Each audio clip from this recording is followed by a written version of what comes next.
بله دوستان از گرامی خیلی خوش اومدید به چنل سپر. البته یه پرمون پشت کنکوره. در خدمت شما هستیم با بینندگان عزیز با کارهای گل. بفرمایید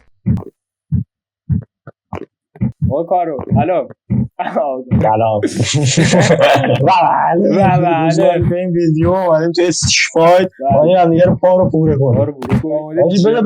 بذار برو میخوام کریستیانو رونالدوی چیز بزنم. چجوری می‌زنی؟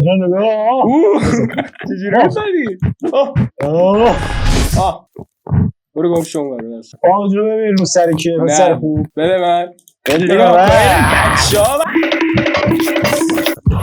فیلم کن دیگه بابا بگو ببخش گم شو بابا. این برای منه بله کجایی؟ بره تو قاچه کونه بله تموم. بیا اینجا یه یا عبدالله یا چاکی بزنم به موسم بهت اینو بده. نه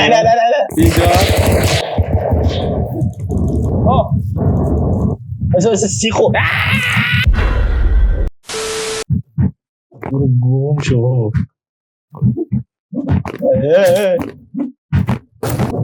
تا صبح بیام بالا.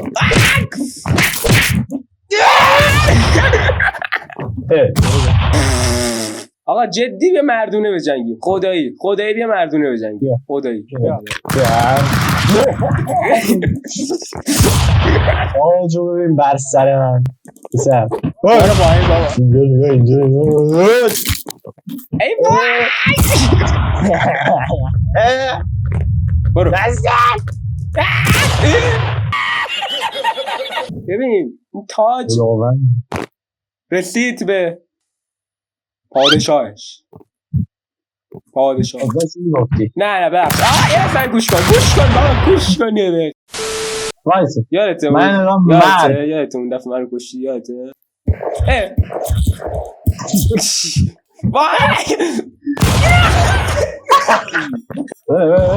نگاه کن ببین من نمیدونم تو کیستی و از کجا آمدی ولی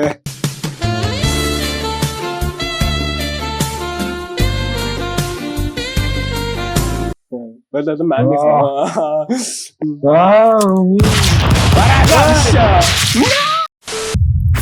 بیا اینجا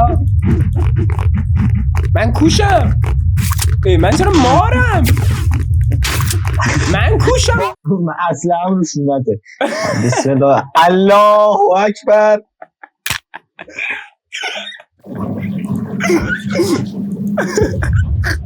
آقا منم شکم میرم. 1 2 3 4 5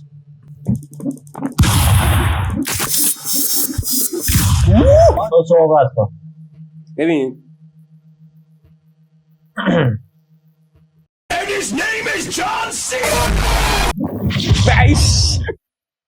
ببین اصلا نیازی نیست برای اصلا. الله اکبر. آقا نه جماعت هماهنگ باش. من میرم پایین میای بالا. بار بعدی میذارم صورتت داریم نماز خوب نخونی. قبله این وریه. بله بخشید اعوذ بالله من الشیطان. آقا نزدیک نگی برو من. بسم الله الرحمن الرحیم. اعوذ بالله من الشیطان الرجیم. قل هو الله احد الله الصمد لم یلد ولم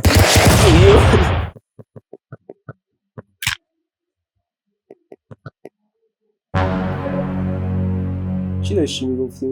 یادته اون دفعه داشتی به من زور میگفتی پشت نماز یادته؟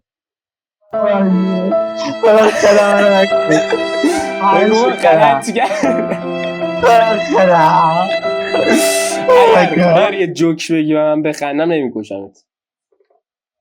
باشه یه روز میرن یه مصاحبه بگیرن از کشی گوربا. بعد یه گربه میاد خب کشی اول کشی دوم کشی سوم کشی چهارم میبره. بعد میره فینال هم میبره. یه مصاحبه از به قدر کافی خنده‌دار نبود. و بله دوستان رسیدیم به انتهای این ویدیو. خواهشاً دعا کنید برای اون بنده خدایی که پشت کنکور گیر کرده و سریعا به ما اضافه شه. دوستتون داریم شدید به مدت مدید. بزرگتر از خدا هیچ کسی نیست. اش بزنید گروه اضافه